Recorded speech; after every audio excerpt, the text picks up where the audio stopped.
Et hélas, les routes toutes tracées vers la Palme d'Or parfois connaissent quelques chaos et quelques accidents de dernière minute. Et hop, voilà, ça y est, j'en ai oublié un. J'y arrive pas du tout là.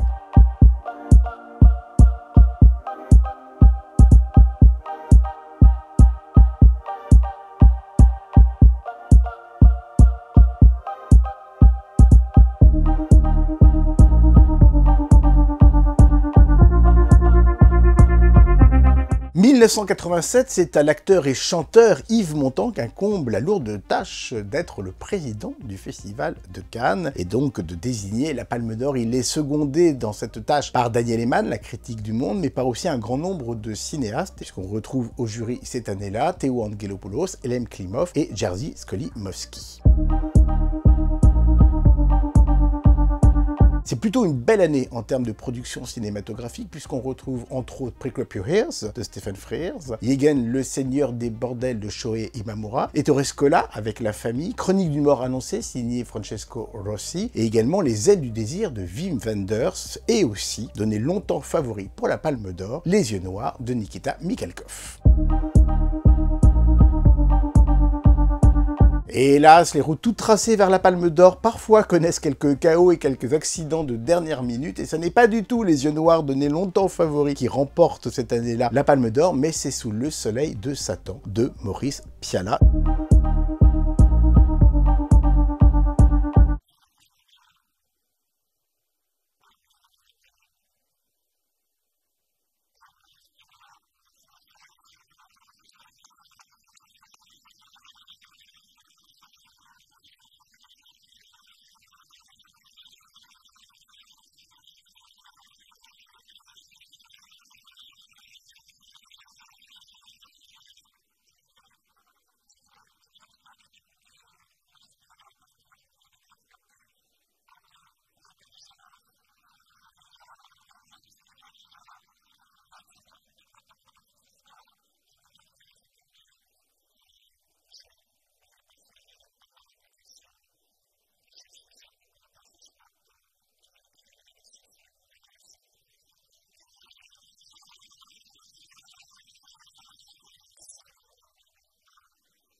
C'est un film pour lequel moi j'ai une passion absolument sans bande, c'est pour moi un des plus grands films de Pialat, et pourtant, le soir de la remise des prix, l'annonce de la Palme d'Or à Maurice Pialat et à Sous le soleil de Satan est accompagnée par des sifflets dans la salle. Je n'y étais pas, donc je ne sais pas qui a sifflé. Ça m'a empêché peut-être de casser la gueule à mon voisin ou à ma voisine, mais en tout cas, il y répondra à sa manière, avec sa faconde. Si vous ne m'aimez pas, je ne vous aime pas non plus, en agitant le poing et sa Palme d'Or. Je n'ai jamais compris pourquoi, d'ailleurs, puisque le film me semble tellement beau, tellement puissant, tellement fort cinématographiquement, comment on pouvait ne pas avoir envie qu'il ait la Palme d'Or. Certes, il y avait des grands films, c'est-à-dire Les ailes du désir de Wenders ou encore Les yeux noirs de Mikhalkov, et pourtant je ne vois pas pourquoi on reprocherait à Pialat d'avoir obtenu cette très légitime Palme d'Or.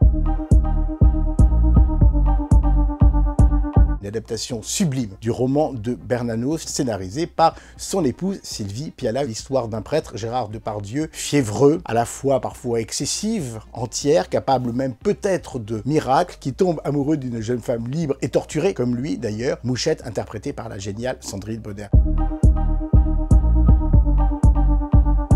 Alors après, si on rentre dans les détails et dans les petits secrets, on comprend que la Palme d'Or, en fait, était effectivement longtemps attribuée aux yeux noirs, mais qu'Elem Klimov, cinéaste russe et grand ennemi de Nikita Mikhalkov, a fait énormément pression pour que justement son comparse ne l'ait pas. Il se détestait absolument de manière franche, et Elem Klimov a même menacé de démissionner de sa fonction de juré si jamais Les yeux noirs étaient récompensés. Donc pour calmer tout le monde, Les yeux noirs ont été remisés ailleurs dans le palmarès, et c'est le film de Pialat qui l'a remporté.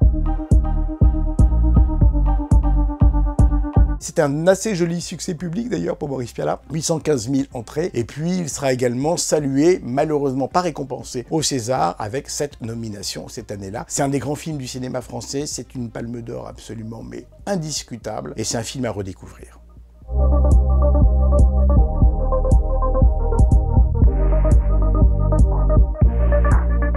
C'est bon, on n'a rien oublié.